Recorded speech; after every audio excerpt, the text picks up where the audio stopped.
Hello, I'm Robert Reeves, Emily's father, and the proudest man in this room.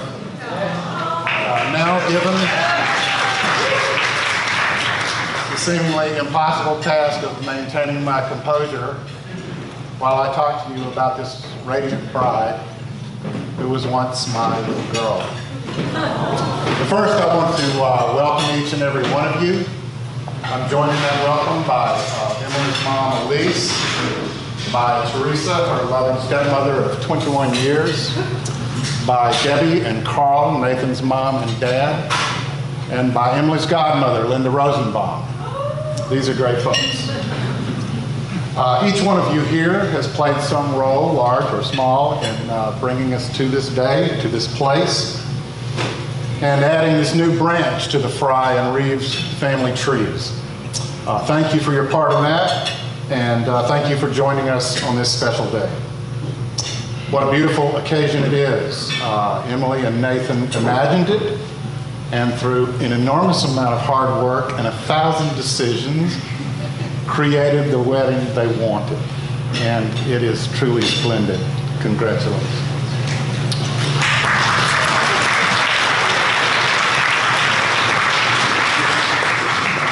Being Emily's father is certainly the most interesting thing that has ever happened to me. Watching her grow into the unique person that she is, and she is unique. Teresa told me I can't go on and on of all the stories about the adorable things she said and did, but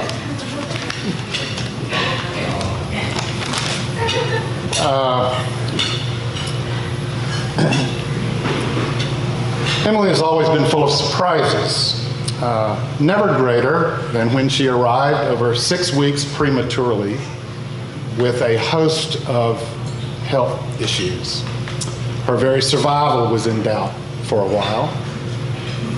I remember standing over her in the neonatal intensive care unit, looking down and saying, "Baby, if you can get through this, the rest of this is going to be a breeze." And she not only survived, she thrived. She met every challenge. She's always had a fighting spirit. And as she grew, she surprised me with her social skills, her adaptability in new situations, her vocabulary, and her sometimes salty vocabulary. Emily has developed surprising talents, some of which did not come from her parents. Acting, dancing, playing the piano, the violin, her good taste in music, and her sense of style. Not to mention our not yet Grammy-nominated duo, Howling to Werewolves of London. When she took up fitness and running, her dedication to it amazed me. This past 4th of July, she finished the Peachtree Road Race ahead of more than 20,000 other women.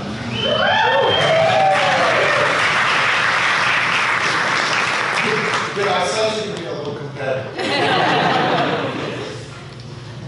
Maybe the biggest surprise of all is that she's marrying someone who's not a member of NSYNC or the Backstreet Boys.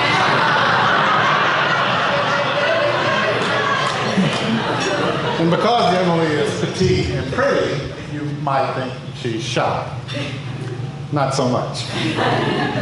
I remember when Emily was 4, about the age of Aria and Caroline, we were having dinner in a restaurant, and another young mother, having chased down and collared her rambunctious boy, was dragging him back to their table.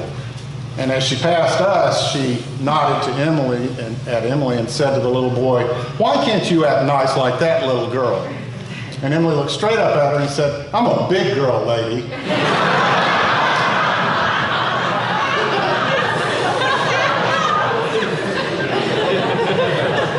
Emily has something that seems physically impossible, a heart that is bigger than she is. She is passionate, feels deeply, laughs freely, and is truly caring about others. She has loved newts, cockatiels, cats, and now their big dog Watson. She cares about her work, She's always had a great group of friends, male and female, and it is a great thing to see you all here grown and in full bloom. I love you with all my heart. I want to say a few things about Nathan, too. Any father of a girl is concerned about the guy she intends to marry, you know, who is this guy? And while they were dating, I got to know a polite, hardworking, smart young man. And those are all good things, but not necessarily the most important things. The most important thing is his character.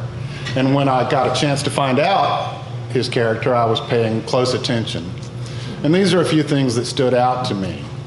When we first met Debbie and Carl, naturally we were talking about our kids and what they were like when they were little. And they told me that Nathan, no matter how many times he got knocked down by his big brothers, he would bounce right back up and keep going, you know, scraped up knees. He didn't care. He's a gamer.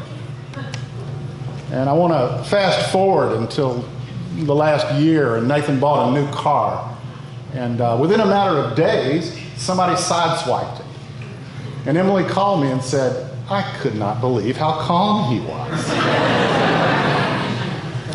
And then recently, a tragedy struck within his group of friends, and Emily called me and said, Dad, Nathan really stepped up.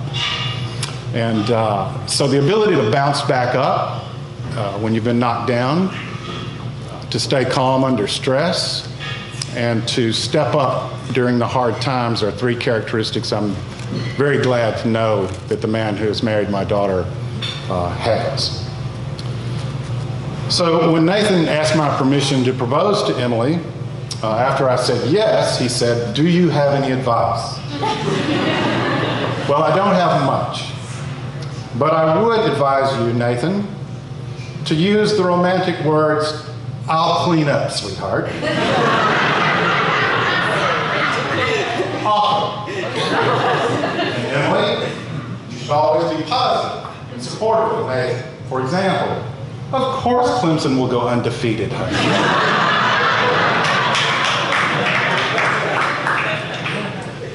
Seriously, my advice is to hug each other every day.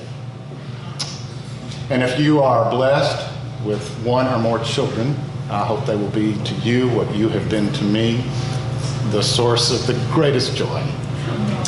So, I hope you'll join me in a toast to this lovely couple on their wedding day. To Emily and Nathan, with every good wish and hope for a long, healthy, and happy life together.